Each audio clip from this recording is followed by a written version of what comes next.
For those of you who don't know Melissa, we love her at Construct. She's near our office, and she's the Chief Customer Experience Officer at Instructure. She's spent 20 years in the educational technology world, working for a number of technology suppliers and educational institutions in a variety of teaching and learning leadership capacities. She's also taught throughout her career, starting as a high school social science teacher, and most currently teaching courses that focus on managing technology for educational change and crafting innovative learning environments. I'm so honored to be here, and I'm so honored to be perhaps the wrap-up speaker a little bit, and hopefully I can pull some threads from some of the earlier conversations that you all have been a part of, and try to look a little more forward into a post-COVID world. And in fact, I'm looking forward to perhaps the next 2 to 5 years. In fact, we could maybe together make a few predictions around what higher education and even education in general will look like in this post-COVID world. So let me just jump in and start with the fact that we really are facing an unprecedented time. So if we think about what COVID's brought to us, it's brought to us an opportunity to rapidly change the way we deliver education. And while we've been making these changes, I would say over the last 20, 25 years, I've been in online learning for about 25 years myself, we've never had this moment in time when we've allowed ourselves to look at change directly in the face and say, you know, we have to move no matter what. All of those risks we've talked about in the past, all of that planning, all of that sort of very deliberate thought behind change in education, particularly transitioning to online, a lot of that was thrown out the window because we needed to move quickly. Now, moving quickly doesn't mean we've done spectacular things yet, but I do believe that's what's coming next. The first wave was making that big rapid transition. The second wave is about taking advantage of making that rapid transition and figuring out how we leverage our global education practices to bring education to people that we perhaps may never have been able to bring education to in a meaningful way. So I like to think of this as we're always going to change, but can we take opportunities with that change to actually grow as educators, as educational systems, as institutions, organizations, and beyond. So, like I said, I want to do a little future prediction together if we can. And in order to do that, I did a little bit of research and dug into, so how do futurists, right? There's a lot of futurists out there that will talk about where they think we're going to go and how do we think change will shape the way we deliver things 2, 3, 4, 5, 15 years from now. And all of their different models, they all have their different approaches to how do I actually make some predictions for the future. And all of their different models, I sort of melded them all together and determined that there's kind of an equation for predicting the future. First, we must add up all of the stuff that's happened in the past that's led us to get to where we are. And then we need to identify any patterns that we're seeing emerge right now. So it's like you take the past, you look around yourself right now and look at what's patterning. What can I deduce from what that past has brought and what's happening today? And then you multiply that by the signals that the world is sending out. And oftentimes these are signals of things that are to come, either in the very short term or even the medium term. And then I think if you add all that up and multiply that together, you're able to then start to say, okay, I can see some areas in where we're going to see some significant change, and that we as institutions, as organizations, as governments, as individual educators can craft the work that we're doing to potentially ignite that future, especially if we agree with some of those predictions. So I'm going to walk us quickly through some of those past and patterns and how we've gotten to where we are, identify some key signals that are out in the education world today, and then make a couple of predictions. In fact, we're going to make 5 predictions. And I'm going to give you a little bit of spoiler to my last prediction. The fantastic conversation you just had before me around love and compassion and being human-centered, That's going to be one of my part of one of my predictive future ideas.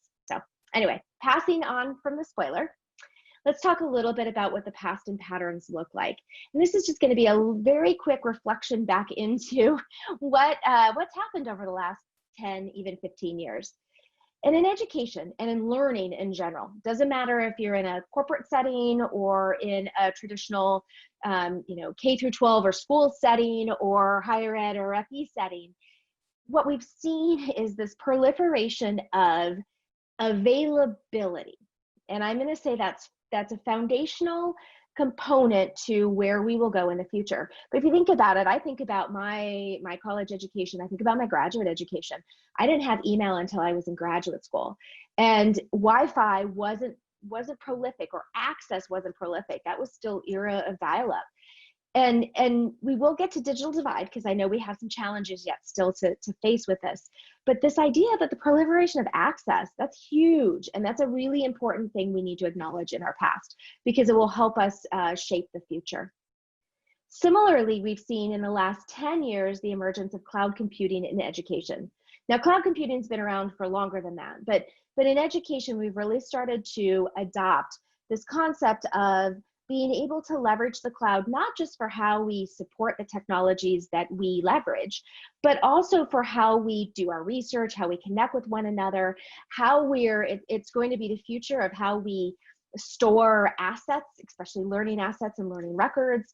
So cloud computing is a key part of this as we look at where we've come in our past and how we can use that to predict our future. We can also look at the proliferation of devices. So gone are the days where it's just a computer in the computer lab, or a computer at your desk in a workplace, or a laptop that you happen to have as a student, if you're lucky. It's no longer commonplace to not only just use one device for learning, but to support the kinds of learning that we craft on just one device. And this is going to be particularly important as we think about how we bridge the digital divide, because devices is part of the ability to have equal access, not just access. But this is another big trend and past experience that's brought us to where we are. We've also seen the proliferation of non-traditional learning experiences. So our past that we're looking at as we think about what a post-COVID world would look like isn't just bound by technology. It's not just bound by innovation. It's also bound by the type of learning that we deliver. And over the last 10 years, we've also seen a huge movement around non-traditional education. And I hate using that phrase, but it's the one that most people can relate to. But it's about delivering learning experiences in a different way than we have in the past. So no longer as a degree, not that those don't still exist, and they absolutely do, and they play a role in all of this. But this idea of delivering things like MOOCs or nano degrees or micro experiences, or even in some institutions and some organizations, you'll see very deliberately uniquely crafted individual learning items, or it's not really objects, it's about these individual and unique learning experiences and leveraging those. And that surface also colors how we think about what a post-COVID world might look like. It's interesting, I had a chance to speak with one of a major MOOC provider just the other day, and they talked about how they've had over 500% growth in the use of their existing courses as soon as COVID began. Within the first 2 weeks, they saw that 500% growth. And a lot of that is because suddenly people are searching for ways to connect with learning, and they may not have the more traditional connections that they've had in the past. Now, as I mentioned, these major, and there's a lot of other trends, right? There's web conferencing, the emergence of an LMS, the emergence of authoring tools. There's trends in learning around, I would say, student-centered learning, while has been around for a long time, has really seen a resurgence or a large body of people supporting student-centered learning in the last 5 or 10 years. So there's a lot of other past predictors, but those are some of the main ones. Yet those past predictors don't help us with the digital divide in all cases. we still have a challenge around getting equal access to online capacity, right? So to Wi-Fi or the internet in general, or bandwidth, or cell bandwidth. We're working with a number of institutions in the Philippines, and in an attempt for them to transition to fully online very quickly in response to COVID, they realized that they couldn't actually do that because the infrastructure in the country didn't support the kind of access that was needed to deliver that online experience. So they've been partnering with cell phone companies to be able to deliver online learning entirely over cell data, as opposed to having to be reliant on the infrastructure for access to internet. So we still have these digital divide challenges, right? We have the device challenge and the access to the bandwidth challenge. Now, we won't be able to solve that all today. I will ask for a quick rallying of everyone to think about how can we support local initiatives that do bring devices to individual learners and that do bring access to learners, or bring the learners to the access. There's a lot going on countrywide, within countries and communities, and I encourage you to go support that. But that part of the challenge we all can't necessarily tackle as this group today. But what we can tackle is, as we're helping our communities bridge that digital divide, how do we make sure what we bring to the table, what that learning experience is most impactful? So we've got those past markers that we've brought in. Now we're going to add a few signals into those past markers, and we're going to use our formula to be able to multiply out what that future might look like. So the first signal that we're seeing, and this actually ties back to the conversation I think you just had really nicely, is this desire to focus on the individual. And it's even beyond student-centered. I think human-centered is a really great way to define that. But it's about making sure that what you're delivering to the learner is about that individual learner. So that's going to be important as we think about where the future may go, but that focus on the individual has really surfaced. And I know that sounds probably a little bit crazy in an era where we have thousands and hundreds of thousands of students within certain areas needing to all get online at the same time. And part of what we've already done with COVID, once again, rapid change, is just throwing a bunch of stuff online to make sure that everybody can get at it. That's not focus on the individual. That's focus on the mass. But now we can think about the signal that's been emerging in education lately about how we transition that to focusing on the individual. And this isn't just about personalized learning or individualized learning. This is actually more even about how do you contextualize and connect the learning? How do you bring the learning in structures that individuals will connect to? How do you create experiences that, that can be valuable to that individual in that time and place in their life? It's so much, like I said, more than just what we've traditionally in education thought of as either individualized or personalized learning. The second signal that we're hearing from the environment, and this actually, this signal really started to surface probably the second week after COVID hit big in dialogue around Zoom, actually what we're using now. But this idea of accessibility, privacy, cybersecurity, data, and the learner. There's a lot of conversation going on in the education space in general, and this is bleeding into the corporate learning space as well, but that around this idea that we need to be in conversation with one another around what does accessibility truly look like? How do we make sure that students have true access to the learning experiences and that we aren't increasing that digital divide? More importantly, how do we think about that data that's being generated? There's so much data being created as we've transitioned into online, and now with this rapid transition, that we need to be good stewards of that data. And I'll talk about that in a minute, but really this dialogue is occurring around what does privacy mean and cybersecurity for that matter. And there aren't definitive answers. Different governments are approaching this differently. You're seeing institutions approach this differently. You're seeing this discussion because there's three parties at the table in a learning experience. There's the deliverer of the learning, there's the learner, and then oftentimes there's the organization that's wrapped around that deliverer and learner. And that is an interesting mix as we're starting to have conversations about who has access and who owns what data, and how should you be able to get to your data, and how, and what is important and how that data is being used. As you can see here, the presidents of a couple of major organizations in the United States talk specifically about how you need to be using analytics in order to shape the way you deliver your learning to your students. However, that can be very in contrast to what students believe.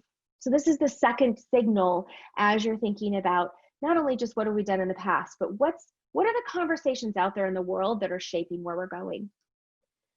The third signal is the adoption of technologies that are becoming rampant, particularly in the retail space, but also in the more just broader corporate space. And this is things like artificial intelligence, machine learning, Internet of Things. I'd include wearables in this. We're seeing technology open up doors in the corporate space, and we're starting to see institutions and learning providers grab onto these pieces. It's still in very experimental state, but we're seeing them grab onto these pieces in order to try to leverage those technologies for crafting more realistic, more contextualized, more effective, more efficient, and more predictive learning environments.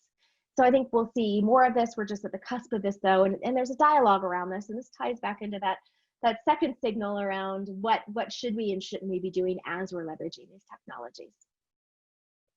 And then the fourth signal we're seeing is this idea of education addressing the fourth industrial revolution. And you know, I imagine most of you or all of you have read some of the work around the fourth industrial revolution that's come out over the last couple of years. But it's this idea that the world is changing and changing very rapidly. And I would argue that COVID is going to change this even more rapidly. And it underneath this concept of a fourth industrial revolution, which is really about how do our economies work differently in the next 3, 4, 5, 10 years because of the technologies that are surfacing, the knowledge that's surfaced, and this just dramatic change in the way work looks. Well, embedded in that is this idea and the signal that it's not just about your local community, although that's important, but it's also about the globalization of that learning experience. And it's the contextualization of that learning experience. So it truly becomes accessible anywhere, any place, anytime, and with any context. If we think a little bit more about this fourth industrial revolution signal to us, and perhaps of all of my signals, this is the one that's the most strong because we're already seeing changes happen because of it. But if you think about how different the workplace is going to look in the next 3, 5 years, we need to be thinking as educators, how do we respond to that workplace? Not only because we want to prepare our learners for that workplace, but because we're going to be part of that workplace. And so if you think, you know, by 2025, it's predicted that machines will perform more of the current tasks than humans compared to 71% being performed by humans today.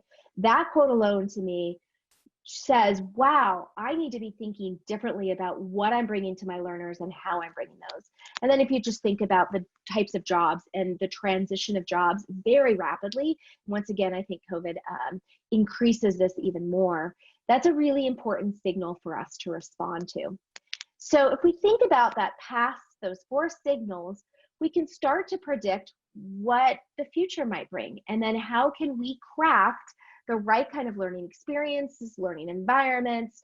How can we shape our communities to not only help bridge that digital divide and bring everybody to a place where online learning particularly is accessible, but how do we shape that online learning so that it addresses the future and it lets us innovate and change and take advantage of all of the opportunities that have come from this rapid transition into an online environment. So my first prediction is that education will be more nimble than before. This one, you know, having spent my entire career in education and in different roles, and it's amazing to me how much educators try to be perfectionists. And I'll put it that way. So we tend to be resistant to change, or resistant to making risks or taking risks. And organizations in particular proliferate that, right? I think you see a lot of really innovative instructors and teachers and leaders, just like the conversations you've seen earlier in this conference. But organizations create environments quite often, particularly educational organizations, and I would say even more so higher education, that or further education, that doesn't allow for risk taking at a significant level. And then we've taught our teachers and our instructors and even our students that you don't take risks either in the learning environment. Well, look at how fast we had to move in COVID. And that required a ton of risk taking. And education's just going to have to let that go.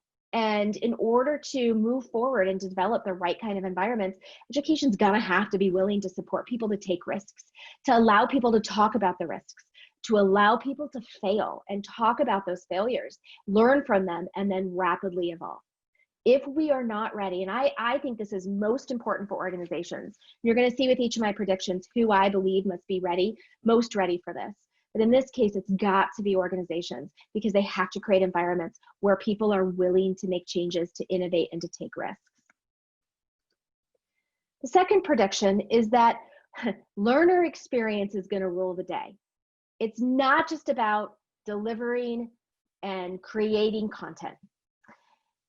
What's interesting about this is, and I love some of the writing that's happened in the last month or two around this transition from COVID, this transition online because of COVID, and how folks have distinguished remote learning from online learning.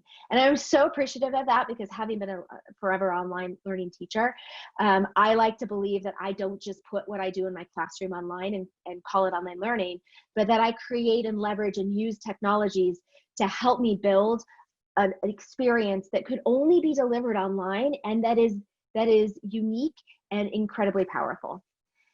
Well, to do that, we have to understand that learner experience must be central to that. We can't get away with connecting 5 different, 10 different, 100 different tools in an ecosystem, and people have to log into each one of them. Or the UI looks so different from one to another that the learner is so wrapped up in, I don't know what I'm doing here, as opposed to the actual learning experience. We have to be willing to take the time to build beautiful learning moments in our courses, in our content, in our technologies. And we can't just rely on the fact that it's delivered and the learner will just muddle through it. This is where I think our technologies must be ready. This is on Instructure, on the makers of Canvas. This is on Zoom. This is on all of the technologies we're using. Doesn't mean it's not on the learner or the teacher or the educator, but it's definitely up to the technologies to make sure that education can have an incredible learner experience. The third prediction of where we're going next and how we can shape in a post-COVID world what learning looks like and capitalize on the innovation that's just lingering there, ready for us to take advantage of, is that education will use technology not just as a game changer, not just as table stakes, but as a game changer. So, I think about conversations where people will talk about like an LMS or a learning platform as being, just everybody needs to have one. And I think probably video conferencing, the same thing's happening. Everybody needs to have one. You need to have a delivery mechanism online, and you need to be able to meet synchronously and asynchronously with learners. Well, as soon as we say that, everybody has to have one, you suddenly use that like you do back office HR systems. Or if you're in a corporation, you use that like your finance tool, or you use it like any other just standard tool out there in your world, or standard technology that you don't challenge to be incredible. All you do is accept mediocrity.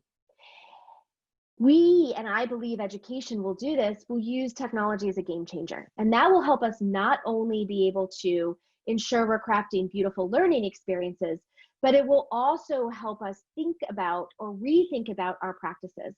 So one of the things that I've always found valuable as as instructors either transition online or revamp what they're doing online, or rethink how they're doing even like a blended model perhaps, is that they question, or they should question, how are they delivering the learning regardless of technology, and then layering technology in.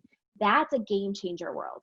That's not just using technology because it's there and that's how I do it, but that's actually asking yourselves, how can the way I'm using technology deliver something that I could have never delivered before? I like to think of, and for those of you that are familiar with a game of Jenga, it's where you stack up bricks, and then the goal is you pull a brick out, or a little tile out, and it doesn't fall. To me, that's the worst thing in education. If you're going to stack up bricks like a game of Jenga, and those are learning experiences, and you pull one out, and the overall skill set that your learners are building, that doesn't fall apart, that means you shouldn't be using that. And so often we do that when we're just using technology as table stakes. My fourth prediction is that education will need to ensure that data is protected, and we need to be focused on the learner in that. And this is a little bit of that human-centered or learner-centered or student-centered world. Data is going to be critical, as I've talked about before, and the dialogue is happening now. And it can't just be up to organizations and private industry to determine how learning data is being used. Governments need to help also set the tone. Now, I'm not asking for governments to run that conversation, because oftentimes that can slow down the processes. And the worst thing that would happen would be if we had a technology out there that was rapidly being used, and suddenly it was uncovered that they were violating the ways that data should be used, particularly to protect a learner. Well, and I know a lot of that's up for debate, but there could be some really serious violations. Like, honestly, selling learner data to a third party that then leverage that learner data to not only market, but perhaps prohibit learners from accessing tools. I mean, that's not a good thing for data use. And governments need to be in this dialogue and encouraging the dialogue and helping the dialogue grow, so that we prevent those kinds of things from happening, and we make sure that learners are safe. And then my final prediction, that education will deeply value the human connection. This one, and this is so interesting to me, because this one is critical and we don't often think about it. I've been at conference after conference, some I've spoke at, some I've listened in, and it's been fascinating how we talk about all of the things that technology can do. And all of the things that we can automate. We can automate quiz grading. We can, can parse essays even for themes. You can automate notifications and nudges to students. And there's so much that we can do. Well, I had a question from an audience member, and this is about 6 months ago. I was actually in the Philippines. It was about 6 months ago, and the audience member said, hey, in this world, we're not teaching learners how to connect with one another anymore. We're leveraging all of these great technologies, and how do we, and in fact, the fourth industrial revolution is all about technologies, but how do we bring the human back into that? And how do we make sure that the learners that we're building today and sending off into the world are contributing humans, not just contributing to the economies of that world? So this is where I think we need to, as we're building these experiences, and once again, that the conversation you had just before me was so aligned to this. How do we at the forefront put the human, and then leverage all of these opportunities that COVID's bringing, that a changed world, that the fourth industrial revolution, that new technologies, that all of this is bringing to us in a way that's most meaningful and allows us to rapidly change, not just as a economic world, but as a human world as well.